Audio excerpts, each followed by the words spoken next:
dabarfachuu barbaadu namoonni baay'een waa'ee waraana bilisummaa Oromoo ajandaa godhatee miidiyaa kanarra haasa'aa oola. Waraanni bilisummaa Oromoo ajaja mataa ofii qaba, kaayyoo seera mataa ofii qaba. Harki irra jiru warri amma miidiyaa kanarra akkatti diinagdee saamuu dhabee mormachaa jiru yookiin immoo waraana bilisummaa Oromoo qeeqaa jiru. Waraanni bilisummaa Oromoo caasaa gara tokkotti deeffannaa warri caasaa hin fudhannu jedhee fincilee bahee haga Zoom irratti illee dhiyaachuu ga'ee anaa mootii isinillee hin beektanii miidiyaa guututu beeka. Gaafa mooyyuu suni milkaa'uu didee sun harkaa fashalaa'u waan biraa ajandaa biraa qabatanii kutaa akkanaatitti waraanni warra kutaa jiraa jedhanii qabatanii nutti hin dhufan. Waraanni wal dhabuun rakkoo takkan qabu obboleewwan waliin miidhan isaantu waliin beela'e isaantu waliin rakkate isaantu waliin dhakaarra ciise nu algaa gaarirra ciisnaa jirra soofaa gaarirra ciisaa jirra ka biyya faranjii jirullee hamburgarii gobaa jira nullee ruuzii arabaa gobaa jirra kuni haqa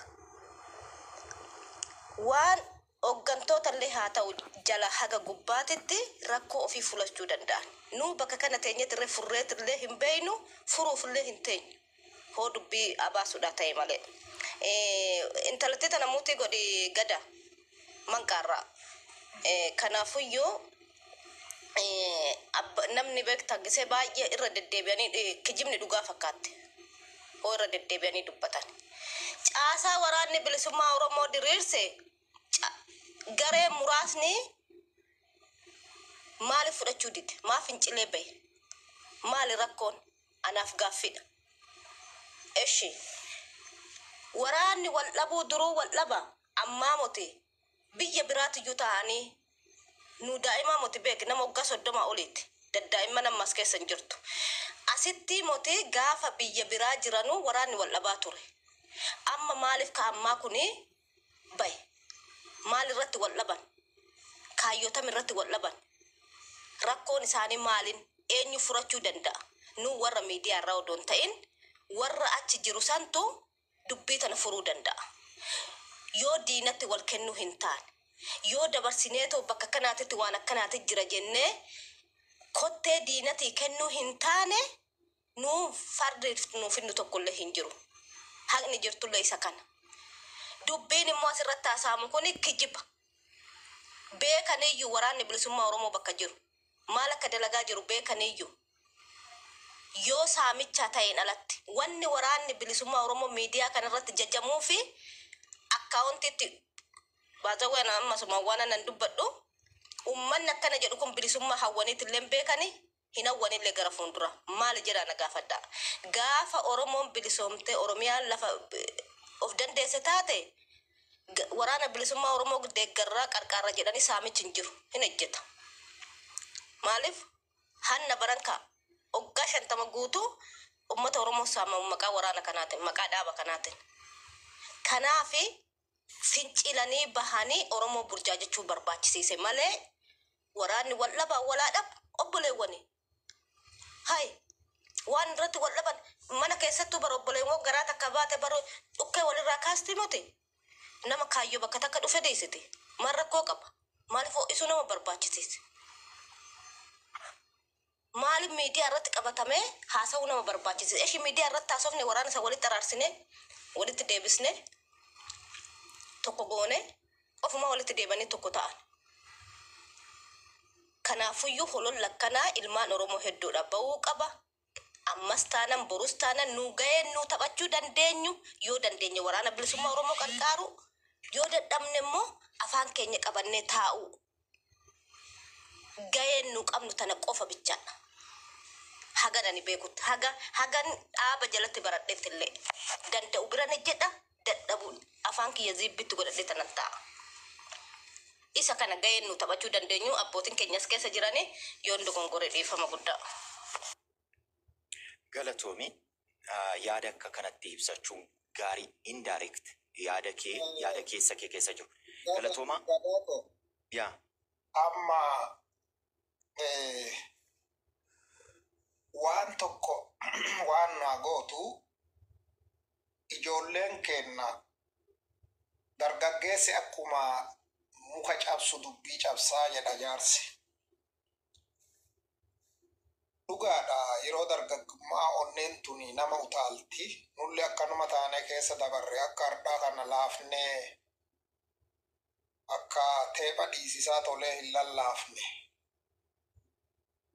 intalli tuni amma laale akkasi dubbii akkana unu nama maqaa dhooftane ebeluu kana jettane hin dubbatina dubbii inni dubbate edo maqaa isaa hin dhoofne haasoftee xumi goote ummata dhageessittee biraa galuu dandeetta. Gaafa maqaa namaa kaaftu na wal saaxiluu ta'a. Reefuu yoo iyyuu nama suni walii galuu hin dandeenyelle taate haasawa kenkee kana dhaga'ee gurri isaa jaalatee ane ada bakka suni gartee dogongoreera jedhee qajeeluu danda'a. Gaafa ate akka rasaasaa sammuu keessa dhuftee fuula keessa dhooftee itti himtu hin ta'u dubbii akkasii. Waan kana ifi barsiisuu qabdani baruu qabdani maal jennaan nu fayyada waan ta'eef. Waa akkanaa miidiyaa kana irra yeroo haasoftanu maqaa walii ati akkana ati gartee deeggartuu akkanaati ati biltiginnaa akkanaati ati shanee akkanaati warri jedhaa warri akkana waa akkanaa kanaan nu horfu akka nuti milkoofnu warra barbaadan waan ta'aneefi tasgabbiidhaan garte tasgabbiidhaan yoo akkana haasofte mannillee sii fudhata namni hunduuyyuu si caqasa. Deebii isii gulana yoo dhuftelle atille akkasuma sitti tolti. Kana barachuu qabnaa waa'ee akkasii irratti nuuf hojjetuu qabdaa jechuuf siin jedhee horaa bulaa badhaadha. Galatooma abbaa keenyaa Paaster Abrahaam akka gaariitti wanta amma keessa jiru laa namoo eenyudha kan koomentii kana deebisee banuu laata please moderator warreen isin ilaadde koomentii kana banina purpose dhaafan godhan maaliif koomentiin kun provoke nu gochaatti jira.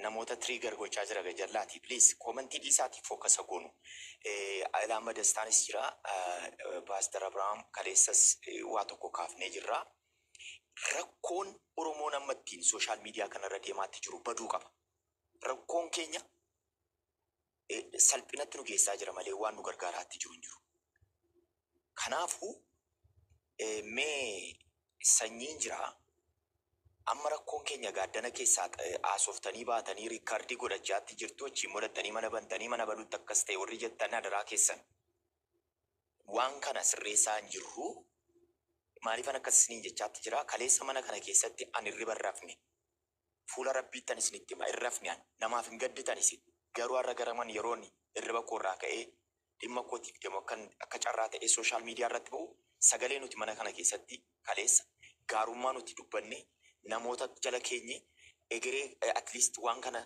gadi buunee mari'anna jennu qilleensarra baasanii ittiin nu dabaddabaa turanii oolan jechuudha. Kun sirrii miti obboloota koo. Walirratti diraamaa hojjechuun walirraa dhaabuu danda'uu qaba. Yeroon akkasiniin jedhu hundumti keenya beekumsaaf jennee miti kanas jirru. Rakkoo keenya furachuu danda'uu qaba. Okay, dogoggora dhalatee dogoggora misunderstandingii complete balleessuu yoo dadhabne illee minimize gochuu hin dandeenye. Social media arganne jechuu kooti biyya lafatti biizinasii kanatti waan akkasii kana gochuun nurraa akka kanatti ol nyaannee yoo ol cabsine malee hin ta'u waan kun kana dura dubbachaatti turre wanti social media kanarraa nuti arra dubbannu kun gadi bu'ee rakkoo fiduu danda'a lakkisaa yaa Oromoo lakkisaa rakkoon keenya guddaadha jennee walitti himnee hin dandeenye jechuudha. Dhumarratti har'a gatii kaffalaatti jirra. Amma kan nuti ol nyaachaa irrashi. Diinni keenya inni aadaa akka aadaatti yookaan akka seenaatti qabnu har'a itti dubbachaa hin jirru waa'ee sanarra hin jirru nuti walii keenya irra jirra waan ta'eef jecha. Qilleensa kana sirreessuu danda'uu qabna. Sanyii gadaa akkasuma namoota addana keessa jirtan hundumti keessan responsible ta'aati. Mana koo keessa ta'uu hin danda'u dirqama miti.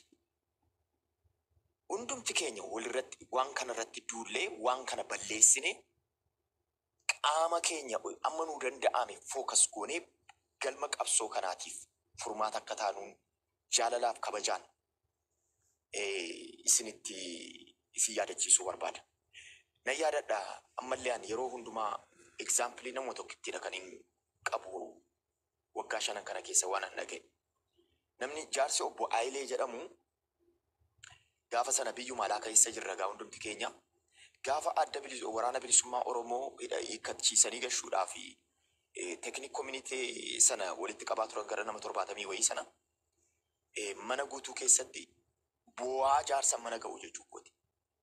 Yoo Oromoo walitti dhuftanii Oromoon tokko ta'uutiif horii dhiiga buuftanii ittiin walitti araaramtan yoo dhabdan anaa morma koo qalaa jedhe jaarsi.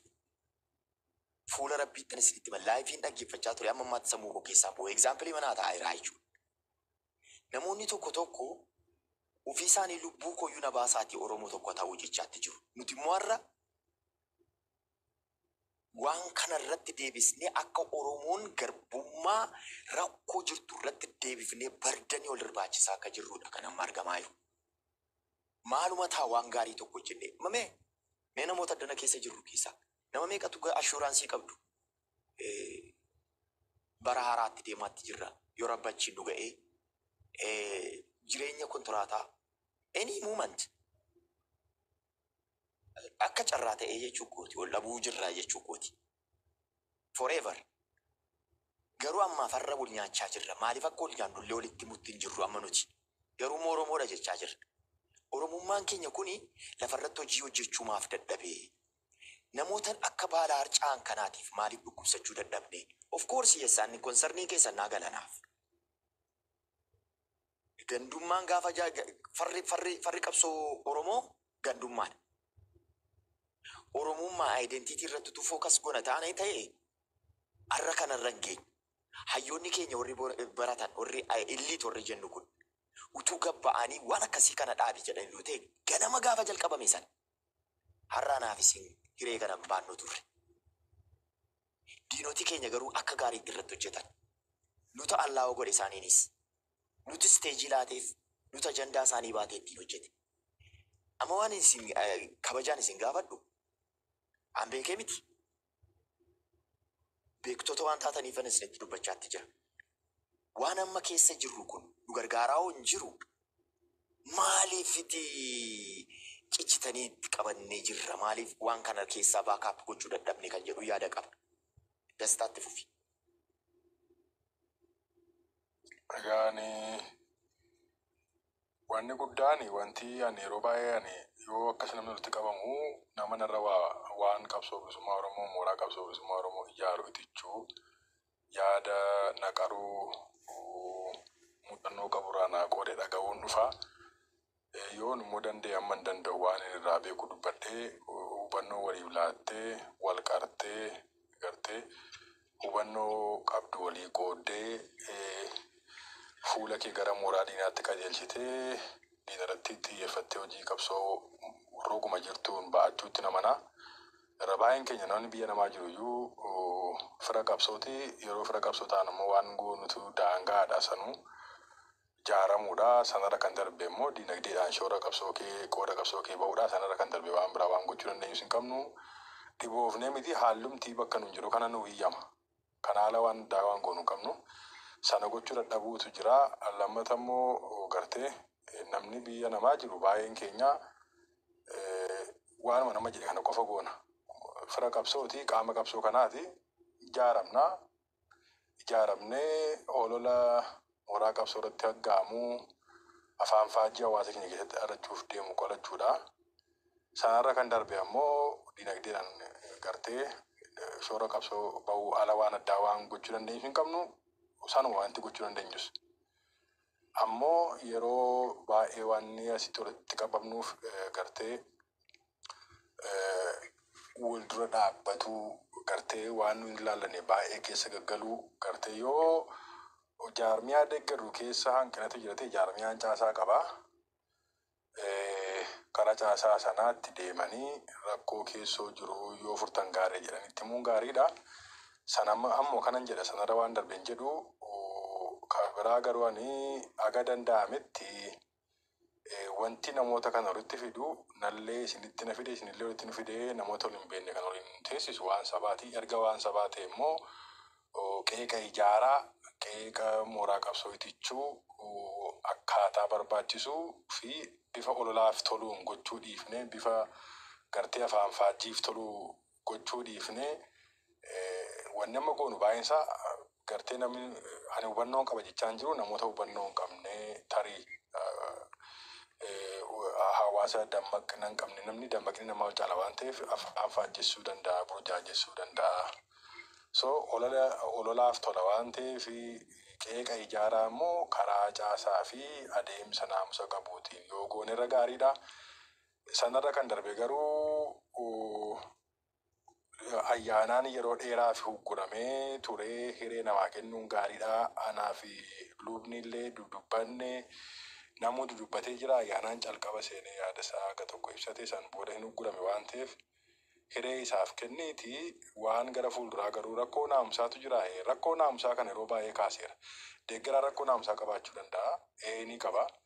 Rakkoo naamusaa immoo kan furamu caasaa jalatti ijaaramuudhaan. Maaliif jennaan caasaan akka toloodofu qaba. Namoonni as keessa jirtan baay'een keessan gariin miseensa taatu, gariin deeggaraa, gariin mararfataadha. So yoo xiqqate garuu caasaa jalatti yoo namni ijaaramu hanqinaa ni qabu. Caasaa keessatti wanni akkasii sirraa mul'ata. Kana fooyyeffadhee ol gorsa. Rakkoo naamusaa dhalatu kana, rakkoo naamusaa mul'atu kana deeggaraa fi mararfataadha. Baay'een isaanii biyya bakkee jiru kuni ani akka kootti deeggaraadha. Gariin keessa miseensa ta'uu dandeessan waan hin beekne qabu. Sanas haa ta'u kana namni biyya namaa jiru caasaa jalatti yoo ijaarame hanqina naamusaa mul'atu kana tottolchuu, qajeelchuun, wal gorsuun gartee sirreessuun danda'ama waan ta'eef rakkoo naamusaatu mul'ataa gartee ani bakka itti namni ol lafee dhabee dhufu hin beeku namni ol dhabuu isaan argaa sababii isaan ol dhabaniifis naan galu hin hubadhu isaanii wanti ol nama dhabsiisu hin jiru namuu ammuma isaaf danda'ame hanguma haalli isaaf aanjoftee waan sabaa irraa dubbata waan sabaa shoora qabsoo isaatii ba'a. So aga danda'ametti rakkoo naamusaa akka deeggaraatti mul'atu nan argaa. Sana immoo ani akka amantaa kootiitti jaarmiyaan caasaa qabaa. Caasaa jaarmiyaatti ijaaramuun rakkoo naamusaa qabnu achi keessatti wal gorsuu fi wal qajeelchuu hin danda'ama amantaa jedhuun qabaa. Egaa waan kabiraa wandirree kanaan keessa galuun fedhu dhugaa dubbachuuf yoo akka deeggaraa tokkootti rakkoo keessoo jira ta'ee qeequun na feesise immoo qeeqa ijaaraa bakka barbaachisuu fi akkaataa barbaachisutti gochuu fi qophiidha. Sana eenyuu nan daangessu. Sanarra kan darbe garuu hooggansi ABO kallattiidhaan waraanni bilisummaa Oromoo qolee isaarra dachaatuu godhatee sinnaara mudhiitti hidhatee yoo deemu huccuu waraanaa uffatee yoo deemu abbootiin aayoliin dargaggoon dargaggeettiin waraana bilisummaa Oromoo yeroo isaan woboo wayii duukaa iyyan faarsantu jira. Gartee jaalala hawaasni akkasitti nuu qabu marartee hawaasa akkasitti nuu qabu gadheen ganda keessaa mooraa qabsoo dhufee maqaa bareedaa fi jaalala hawaasa keenya biraa qabnu sanaa gooressuuf deemu nu keessa jira. Sanammoo of keessaa qulleessina period. Namni waa'ee sagantaa siyaasaa bilisummaa Oromoo fi dambii naamusaa dhaabichaa beeku akka dambii naamusaa jaarmiyaa sanaatti tarkaanfatu yoo dadhabee rakkoo isaatti mul'ate isaanuu ni qulleeffanna ni qajeelfanna. Rakkoo keessoo qabnu ammoo hin dhama'inaa. Nutu waliin wareegamaa jira, nutu waliin aarsaa kafalaa jira. Rakkoo keessoo yoo jiraate ni furanna. Rakkoo keessoo keenya jiru akka furachuu dandeenyu beekaatii dirqama qabsoo keessanii ba'aa dhaamsa jedhu yeroo garaagaraatti numa kaasu akka jedhu gartee isin hin galchuu jechuu miti. Hawaasni kun abbaa qabsoo kanaati. Qabsoon ABO geggeessu qabsoo ofirratti hirkannooti. Hawaasa Oromoo hirkatee geggeessa. Garuu dubbii kana gara micciiranii hubachuun feesisu. Afarsuudhaan utuu hin taane caasaatti ijaaramanii rakkoo keessootu jira. Caasaa bakkatti ijaaramaa jira. Rakkoo keessoo kana furachuun fardiidha. Rakkoo keessoo kana osoo hin furatin diina keenya nu gabroomse cabsuun ni ulfaataa jedhanii qeeqa ijaaraa karaa caasaati kennatuun mirga deeggaraati. Inumaayyuu mirga hawaasa kanaati. Ana manuma jedhaa ayyaanaan baay'ee waan uggurameef awwabii yeroon akkas jedhu Naaf kalchaadhaan nan bu'aa iddoo jijjiira waan ta'eef okay. Isinin kabajaa isinin jaalladha naa tura. Sanyi, koi second dakika tokkotiif amma waan Iddoo tokko jijjiira kanaaf naagala. I know. The staff fixattetta natti fakkaata. Mee maal goona beektu amma sanyi wanti jechuu barbaade waan kana minimize gochuu dandeenya social media kana irratti samma duula kana dhaamsuudhaaf at least warra mas keessa jirru kun waan amma bu'uura godhanne kana at least mana bannee amma waan kana gatteenyee sirreeffannutti walirratti oololuu akkamittiin dhaabbachuu qaba jettanii yaaddu. Mee ishema kana jedhii bayi akkamitti sirreeffanna jettee yaadda?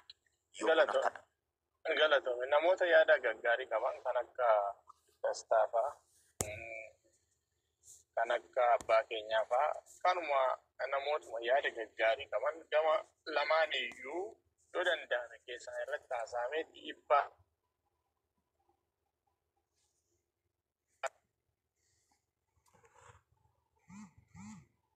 Okay. Hayyee. irratti bilbilamee ture. Inni nagaamaa miti? Yaa nagaama. Wanni jiru akka furmaata argatuu fi dhiibbaa gochuudha. Namuu waanti jiru rakkoo jiru furmaata akka godhatu barbaada malee namni hammina biraa qabu jira hin amanu ammas wanti ani dubbadhu akkasuma rakkoon hin jiru akkasii jedhamu sun immoo suni namni sobee gabbaa'ee kanarraa hawwii sobee gabbaa'ee haasa'u barbaadu hin jiru. Diinni iyyuu hin beeka kana nuyi miti. Kun akka furmaata argatuuf namoota yaada gaarii, yaada ijaarsaa yeroo hundumaayyuu waraanni kun akka gabbatu barbaadanii walitti fidanii keessaan irratti mari'atanii caasaa immoo dhiibbaa irratti gochuu karaa keessaa gaariidha jedhee amana. Kanuma galatooma ulfaadhaa jiraata. Rabbi tokko waa godhu. Galatoomi fayyaa ta'e thank you. Asirratti namoota ofii keetti Nami lama baay'ee qabameera haa dubbatanuuti waan dhaamadhu maal seetani jarana.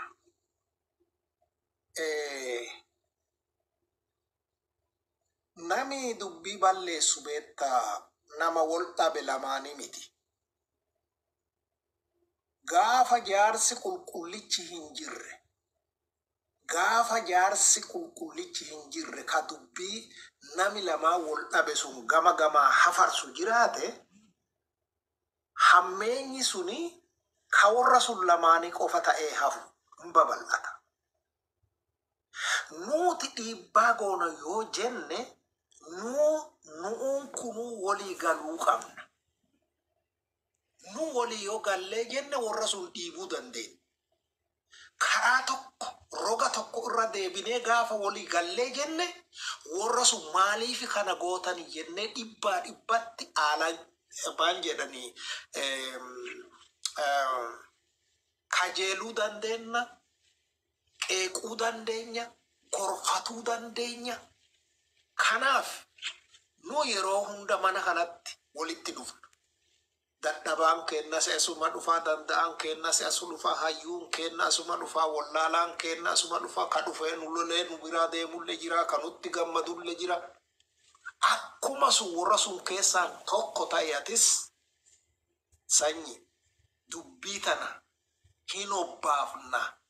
Namoota beektanu ka dubbii tana hunda waliin quba qabdanu atillee nama tokko waa harkaan qabdu garanuma fidi. Haga dandeenne nulle beekumsa isin caalla jenneeti miti. Namoota sun caalla jenneeti miti. Waa'ee saba keenyaa kana yoo sabi keenya ka akka Jawaari baanu yoo mataa wali qabuu dadhabne luka wali hiinaa ka jedhe kaani amma dubbii. Nu wali qabamne warra kana jarana dubbii tana akka gaarii godhutti hin jirtanu waa hamtu deemu jirtani bakka kana wal qajeelfadhaa jechuu dandeenya. Tanaafis itti dhaamadha nurraan hin badini yeroo hunda nu waliin jiraatu jechuuf jedha sin gabaasa. Tole Galatooma sanyi borii programii qabna. Programii every Saturday guyyaa Saturday borii manuma koo kana yeroo hundumaatiif geggeeffamaa jiru egeree Oromoof Oromiyaa irratti qabna. Waan kana akka salphaatti yoo dhuguma konsarni taatee jirte ta'ee qaama kana keessaati tokkodhaati jechuu kooti. Maaliif jennaan atis yaada nan hirmaadha. Garuu mana keetti namoota nama arrabsan namoota quba namatti qaban ani saniifan mana kee baqadde malee jibba biroo sirraa qabaatee miti namoota suni adabbiitti godhi kanuma nan barbaadu. Yaanni yaadaan haa mormamu rakkoon hin jiru. Yaanni anaan haa mormamu abbaa barbaade haa mormamu rakkoon hin jiru. Garuu ati akkasii ati akkanaa ati akkasii waan nama hin beekne waan seenaa namaa hin beekne walitti ooguun deemee namallee aarsee jechan taa'e nama dubbisa waan ta'eef ani immoo saba koo gidduutti waan hamaa dubbachuun barbaadu nama guddaa birattis nama arrabsuu dadhabee miti nama arrabsee salphisuu hin barbaadu maaliin naani abboolii kiyyatas keessa jira qabsaa'otas keessa jira kanaaf wanni sun yoo hin jiraanne yoomiyyuu ani dhufee na hirmaata garuu abbumti barbaade ol seenee sirra yoo yaabbate suni sirrii miti saniifan baqadhee galatoomi nan hirmaata yoo wanni sun kan naamusa qabu ta'e. Yaa naamusa isa hirmaannaa isa diskeshinii isa gloobaaliituu hin ta'in haaluma kanarratti akka yaadaatti qabadhuuti walitti dhufnee dastaan jira abbaan keenya jira ijoollee asuma keessaa immoo namootni isin jijjiiru walitti dhufnee waan kana amma gaafa gatteenyee furmaatatti goonutti envaayiromentii tiiktookii kana